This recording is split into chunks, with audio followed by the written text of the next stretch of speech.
Good morning बच्चों। आज हम वर्कशीट नंबर 34 डिस्कस करेंगे जो कि आपके पाठ धातु और अधातु पे आधारित है। आयनिक यौगिक। अब पहले मैं आपको ये बता दूं कि धातु और अधातु दोनों ही मिलकर नए नए यौगिक बनाते हैं, लेकिन ये जो नए नए यौगिक हैं ये दो प्रकार से बनाए जा सकते हैं।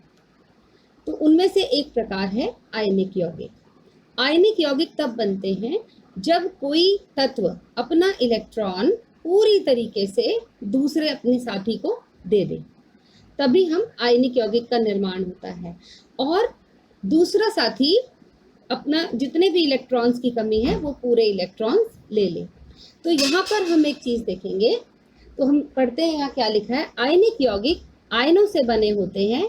ये आयन वे परमाणु हैं जो इलेक्ट्रॉन को या तो ग्रहण करते हैं या उनका त्याग करते हैं। प्रवृत्ति के अनुसार जो त्याग करते हैं वो धन आयन बनाते हैं, यानी जिसने दिया उसको प्लस साइन मिलता है, जिसने अपने इलेक्ट्रॉन्स दे दिए किसी को उसको प्लस साइन मिलेगा, उसको धन आवेश प्राप्त होगा, और उनको हम एनायन बोलते हैं और उनको हम धन आयन भी कह सकते हैं। जबकि जो अधातु होते हैं वो इलेक्ट्रॉनों को ग्रहण करते हैं और ऋण आयन बनाते हैं, उन पर नेगेटिव साइन होता है। तो जो देते हैं उन पर पॉजिटिव साइन और जो लेते हैं उन पर नेगेटिव साइन। दूसरे शब्दों में कहा जाए तो आयनिक यौगिक वे यौगिक होते हैं जिन्हें आयनिक आबंध द्वारा एक साथ रखा जाता है। तत्व अपने निकटतम उत्कृष्ट गैस विन्यास को प्राप्त करने के लिए इलेक्ट्रॉनों को ग्रहण या त्याग करते हैं। इसको समझाने के लिए मैं एक उदाहरण आपके सामने रखूंगी जो नीचे यहाँ भी आपको बताया गया है। हमें मालूम है सोडियम की परमाणु संख्या 11 होती है और क्लोरीन की परमाणु संख्या 17 होती है। यदि मैं इसको KLMN में बांटूं, इलेक्ट्रॉन वितरण करूं, तो K पहले शेल में मैं 2 डालूंगी। सोडियम की इलेक्ट्रॉन वितरण कर रही हूं मैं। पहले शेल में 2, L में 8 और M शेल में 1 आएगा।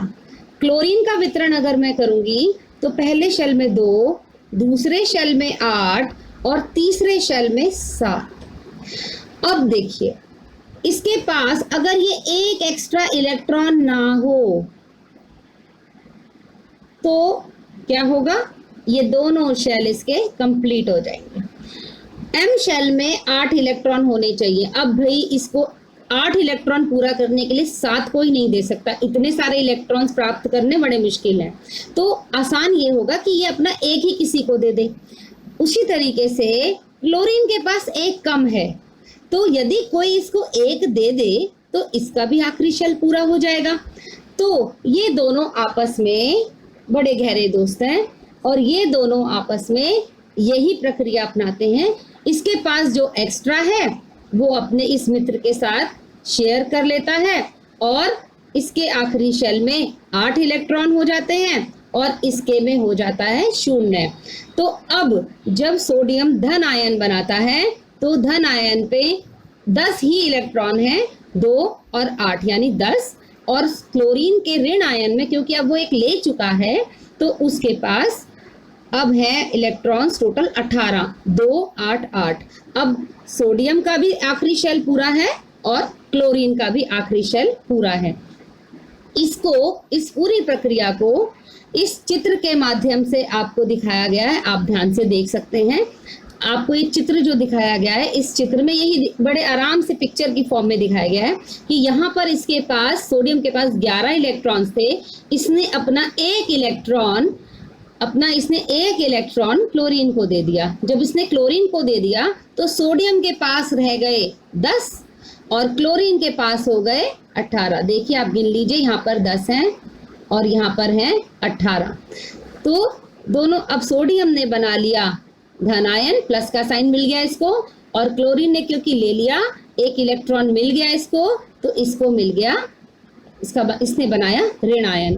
बिल्कुल इसी तरीके से मैग्नीशियम भी क्लोरीन के साथ बॉन्ड्स बनाता है, आयनिक यौगिक बनाता है। आप देखिए मैग्नीशियम ने भी अपने बहुत सारे इलेक्ट्रॉन्स जो एक्स्ट्रा थे उसने शेयर करके मैग्नीशियम के पास 2 एक्स्ट्रा थे, तो मैग्नीशियम ने अपने 2 एक्स्ट्रा को शेयर करके एक एक क्लोरीन को दे दिया, और अब क्लोरीन के मैग्नीशियम के 2 फ्रेंड्स बन गए। ये देखिए, मैग्नीशियम के पास आप अगर हम KLMN में बांटे तो उसके पास 2 फालतू हैं, और क्लोरीन के पास कितने हैं, 1 कम है। मैग्नीशियम के पास 2 हैं, तो वो अपनी 2 क्लोरीन की जरूरतों को पूरी कर सकता है। तो क्लोरीन अपने एक और साथी को ले आया जिसके पास 1 कम था। अब इससे क्या हुआ, मैग्नीशियम ने अपने दोनों इलेक्ट्रॉन्स, एक इस क्लोरीन को दे दिया और दूसरा इस क्लोरीन को दे दिया, जैसा कि यहाँ पे दिखाया गया। अब मैग्नीशियम को 2 फ्रेंड्स मिल गए। अब हम बात करते हैं अभ्यास की। ऋण आयन एवं धन आयन क्या होते हैं, धन आयन एवं ऋण आयन किस प्रकार बनते हैं, ये आपको बड़े आराम से यहाँ पर इन पंक्तियों में प्राप्त होगा। आयनिक आबंध किस प्रकार बनते हैं, यहाँ पर पहला प्रश्न मिल गया आपको, यहाँ पे दूसरे प्रश्न का उत्तर इस बॉक्स में मिलेगा। परमाणु इलेक्ट्रॉनों को ग्रहण एवं उनका त्याग क्यों करते हैं, इसका उत्तर भी आपको यहाँ मिलेगा। इस कथन को स्पष्ट कीजिए, क्या कैल्शियम ऑक्साइड एक आयनिक यौगिक है। बच्चों, मैंने जिस तरीके से अभी आपको सोडियम और क्लोरीन के बारे में बताया या मैग्नीशियम और क्लोरीन के बारे में बताया, बिल्कुल इस तरीके की ही बॉन्डिंग आप कैल्शियम और ऑक्सीजन के साथ भी बड़े आराम से करके देख सकते हैं। जैसे कि कैल्शियम और ऑक्सीजन के बारे में मैं आपको बता देती हूँ। कैल्शियम का नंबर है 2 और ऑक्सीजन का कैल्शियम का एटॉमिक नंबर है, परमाणु संख्या है 20 और ऑक्सीजन की है 8। अब अगर हम इसको KLMN में बांटेंगे तो आप पाएंगे यहाँ पर 2 एक्स्ट्रा हैं और यहाँ पर 2 कम हैं, तो ये दोनों बड़े आराम से एक दूसरे को लेन देन कर सकते हैं। कैल्शियम अपने दोनों ऑक्सीजन को दे देगा, तो कैल्शियम जो है वो 2+ बनाएगा और ऑक्सीजन 2-। इस तरीके से जब आप देखेंगे तो आप चौथे प्रश्न का उत्तर इस तरीके से दे सकते हैं।